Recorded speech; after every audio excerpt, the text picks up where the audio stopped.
Well, hello, everybody. It is Sunday, October 15th, and the countdown, I think we're mere hours away from closing of game submissions for 2023.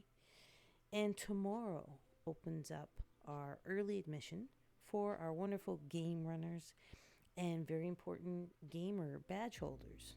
So it's getting closer, folks, and we're super excited. So just thought we would do a little bit of a stream to talk about early access and how to, if you have a game runner's badge or a very important gamer badge, how to do it, how to get your tickets for a game, and how to look at the schedule and that sort of stuff. So I guess I better actually turn on the camera. So I'm also testing this out for purposes to see if I can figure out how to do these pop-ups and stream them at the same time. So let's see if this works. Working in OBS. Just got a new mic, so I hope I don't sound too shitty, or I hope I sound more like Barry White, baby. But yeah, let's see how this goes. Okay, so hopefully you can see that we are on the RPG Alliance tabletop events site, and that's where the magic's gonna happen. Hopefully, I've set this up. It's been a year since I set up registration. I always forget TTE how to do all that crap. So it's always a learning experience to come back to it a year later. Anyway, let's get to it. It's Sunday night, and I know we all have to work tomorrow. So just looking again at our tabletop events site, that's where everything kind of happens, right? That's where you put in your events, and that's where you're going to buy your tickets and choose your games. Where it starts off really is once you have a badge, you're going to go over here to the attend menu right here. And you click on it, get the drop down. It's got a couple important things. If you're playing online as a player, if you're a player in person, safe space code of conduct, X card, our new diversity, equity, and inclusion initiative, which I'm really happy to say that I think was a great success. I think we've got about 12 or 13 games from different people from different communities. So make sure, we'll go over that in a little bit, but look for the diversity, equity, inclusion banner on a game page to know that it's there, and just check out what their parameters are or boundaries are for having a fun, healthy, inclusive game. We also have charity drive information, community page information, honoring Indigenous people. Our social pop-ups, we're still putting that together as our friends who are doing social pop-ups all through the con bring in their events to us. Publisher supporters, and we really want to give a big shout out to Roll20 and to Mungos Publishing, Free League, R. Telsorian, just to name a few, Pelgreen Publishing as well. We've been really lucky this year with publishing support, and a big thank you. It really makes the online portion of the con very exciting. So we'll keep going on. I say a lot. Boy, I've noticed that. You get paranoid when you're actually streaming, right? And we got some con swag. We do have our Redbubble merch shop up, so you can ship all over Canada and the US, so that's cool. But let's get back to early access. Early access, we're going to open up first thing tomorrow morning. And if you have a badge already, again, game runners and VIGs only, regular badge sales will open up October 23rd. I'll just mouse over the event schedule. Let's see what we have going on this year. So this is the regular kind of default searches. It's going to go by title and then by date and time of the game. All times are Mountain Standards. TTE doesn't really have a way to really interact with hybrid conventions. It's usually you have to in person. You use the time zone of the venue there, or online you choose a venue Anyway, it's a bit of a. I'm not explaining it well. It's Sunday and I ran Pulp Cthulhu today, so I'm kind of punchy and tired. But yeah, it's just doesn't accommodate hybrid cons that well. So our con times are all Mountain Standard times. So it's Calgary, Alberta time, and they're all listed here. So we start really Friday at midnight Mountain Standard Time with the Call of Cthulhu, the hunting by our buddy Urgeworm.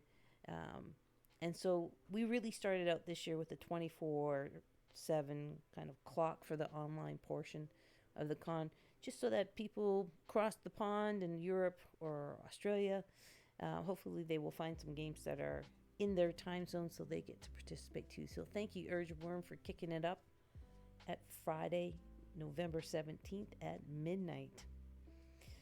So if I want to look at one of these games, I guess I'll just go look at my own game, just for fun. Maybe it's because I'm a narcissist. No, I'm just kidding. I have no mirrors. I don't like looking at myself that much. And that's why having this camera is a little bit weird for me. But I don't know if it's working. It looks like it's frozen, and you know what? That's okay. So if you look at the game page, you'll see that we have the title. We have the short description. We have some, just information, what day it's on, online, Friday or Saturday, how many tickets, that sort of thing. This will have more information than what you folks see because I'm logged in as the game runner. But it will have, the diversity, equity, inclusion question. Is this that kind of game? Yes. And it will have the game runner put in the description of their community. So I put in the queer community. Is this a diversity game? Is this open to allies? I put yes. And then as a game runner, I put in my boundaries for allies coming into our community to game. Be kind, respectful, and try hard to remember people's pronouns. You got your game system here. It's in the title, but sometimes the addition isn't in the title. And you have kind of, what level of player are we looking for? In this game, absolute beginner. In some other games, it's, at least you're familiar with the system, right? Most of the games I found as I was, going through them and setting them up are fairly beginner friendly.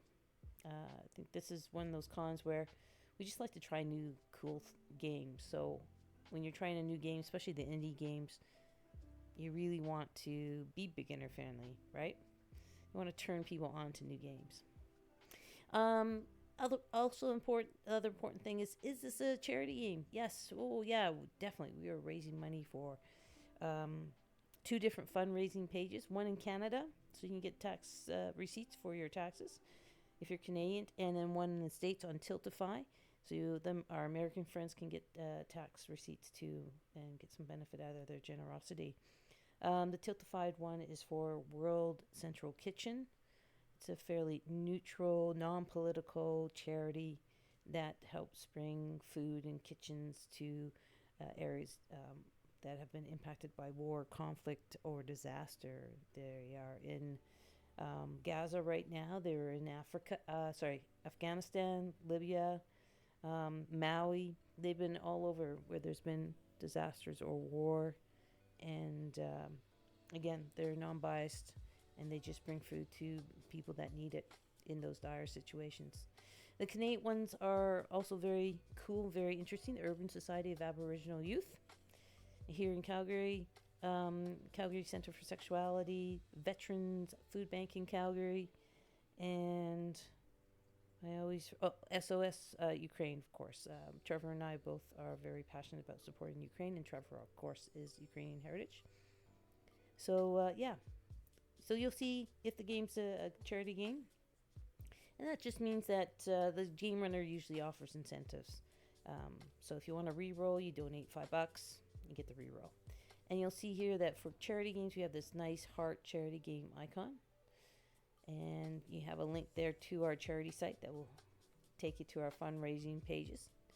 And you'll see for the diversity, equity games, you'll have this purple banner. And then you have a picture of the game. So that's kind of what you see when you go in to get a ticket. Now, I don't know if it will let me get a ticket for my own game. So let's just go back to the schedule. There's some other things you can do with the schedule, right? If you want to see the host name, who's running it, just click on host, and then you'll see the name. And if you have a favorite game runner from last year and you want to play in their game this year, you can easily see them there on the right-hand side. If you want to search charity games, or if you want to search diversity inclusive games, you just click on these criteria here, and it will show you either a yes or a no. So let's just look at this, and this is a charity game. So you can see there, Pulp Cthulhu, The Hunting, the very first game, is a charity game. Yes, it's a no to the diversity, equity, inclusion game, right? But then you'll have my game, Pulp Cthulhu, yes to diversity, inclusion, equity, and Castles and Crusades is also a diversity, equity, inclusion game. Well, I'm going to mess up saying that so many times. I got to get better with that. I must practice, right? So then that's easy enough to do. The schedule's set, again, from earliest game to latest game. So it's all chronological. So let's pick a game that I might want to play. And just go in and take you through the ticket buying process. Now, those of you who've done TTE in the past, you'll understand. You'll check it out. Actually, I think I'll do one for a social pop-up. So the other thing we're doing is, again, these social pop-ups, and that's why I'm testing out streaming. And the pop-ups, again, are just random. They're going to be probably in almost 100% in our Discord server for the RPG Alliance. And there's a category called social pop-ups, and every pop-up host has their own channel where they'll be hosting different events. So I think maybe I'll sign up for Stefan's. I'm going to first look at the event. Again, read the description. And then if I want it, I'm going to click on Get a Ticket for Vicky Game Runner. You can also get a ticket from the main menu back here. You'll see this button here for Get. That's what you're looking for. So either here or in the game description here, and click on Get a Ticket. And you'll see that it will put it into my cart. And then if I'm done, you hit checkout. And this is really the important thing. You have to realize that the cart will only hold your tickets, I think, for 2 hours. And then it will put it back into the pool, open for other people to get it. So you do want to go through your checkout, and I see it there. Social pop-up, discussion panel, investigative games. And it's not going to cost me any money. We don't have any price tags on any of the individual game tickets. It's just you buy your badge and then you're set for the weekend. Okay, and then you go down here, check out for free, because again, once you have your badge, you get no other cost to it. And I'm going to hit checkout for free. And that should check it out and then give me a receipt. And then I know I have it. Now, just to be sure I have it, let's go under attend and let's look at my schedule. I go down to my schedule and I see my name and my badge. And then I see what I've got so far. I'm running Pulp Cthulhu on Friday, and I'm running Mothership there, but I've got the social pop-up that I just bought the ticket for right there Saturday at 11 a.m. So that's looking pretty cool. Yeah, and then you can see my games that I'm running are in a different color. So that's pretty handy to be able to look at your schedule, especially if you're going to make a hardcore weekend of it and you're going to do a lot of the events. It also is fun because some of the social pop-ups, they should have like a lot of tickets, so you put it in your schedule in a way to just remind yourself that, hey man, this is a pop-up I want to go check out. And just for fun too, you can pop into, most of the pop-ups will have a little note in the description if you're welcome to join the voice Discord, if it's an open chat, or if they want to just sit there and do a presentation, or if someone's going to work on terrain and they're just presenting how to do, like castle building with foam board or something like that, they'll let you know. So there's going to be a mix of events that way. So let's see, have I pretty much covered everything I want to cover tonight? I think so. it's going to be an exciting year this year. I think we're finally, if you just look at what we have for events, and Trevor and I can't really thank you guys enough, because coming back from COVID, we really feel that the last 2 years have been really hard with COVID hesitancy. COVID's still out there. People are still getting sick. And so it's been hard getting people to come back, especially in person. So, when we see, like, you can go down here, each page has 10 games, and we're up to 6. And I think 7's the last page. So we have 62 games in person and online. And, it's been hard. We used to have 32 games at the in-person con when it was just the in-person day, one day.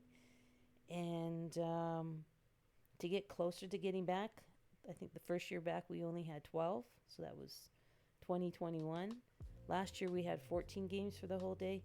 This year you folks have brought us 22. And I just, honestly, we can't thank you guys enough, because, Trevor and I, we put our heart and soul into this. And the greatest part of this is being in the room, whether it's online or in person at Dickens Pub, and just playing games with our friends, honestly. And if you know us, that's all we want to do. We just want to play games with our friends. So that's, hopefully that has kind of showed you guys how to go ahead, hit the events, and go through each game page. Some of them are pretty wild. Like, not pretty wild. Like, I just mean, like, they're interesting, Like Keith Johnson's doing Vaesen, A Death in the Village, and he always runs a good game. So you can go there, you can see, more of what the game's about, the story hook. Again, I thought a really cool one was the one Gary put in, Vampire Cruise, using Fist Ultra Edition rule set. Like Vampire Cruise, right? Who doesn't want to go on a cruise with a bunch of crazy ass vampires? Right? It's just amazing. So, yeah, I just love when people bring interesting, cool games that I haven't heard about, which is a lot of fun. Give it a try. Give it a cruise. Anyway, I think we'll just end the stream there. Just short stream. I hope that helps. If anyone has any questions, you can put something in our Facebook group for RPGA Alliance, or you can direct message me or Trevor on our Discord server. And how you get to that, you just go to the homepage of the con, and it's right here, RPGA Alliance Discord server. And then you can get in there and just look for RPGA Trevor, RPGA Vicky, and drop us a message. If you can't figure that out, and that's okay, you just go to the help desk and just drop a question, and we both try to be on it as much as we can, especially the month before the con. And yeah, we'll kind of go from there. Again, we've bought with our own money $1,000 worth of hard copy prizes, and our publishing friends and supporters have donated just over $2,000 for electronic online prizes. And I think that's probably a new height for us. And one other thing I just want to really do is go to the charity page here. For any game masters that are kind of on the fence about running a charity game, because there are some people that put some maybes in there, we've got some information on how to do that, like things we suggest you do, right? Again, like $5 to re-roll, $5 for a luck thing, and it's all in the honor system. And here's some more information on our actual charities. You can see what they do for the communities, and we're really excited to be partnering with them. And yeah, so thanks for watching, for joining. Hopefully the sound's pretty good. I got this new fancy mic. And we'll do more as we start practicing how to do pop-ups and stuff. So, yeah. Thanks again, everyone, for continuing to support this this coming together as a community. God bless you, or whoever blesses you. Be well. Stay in the sun. We'll see you next time. And take care. Thanks.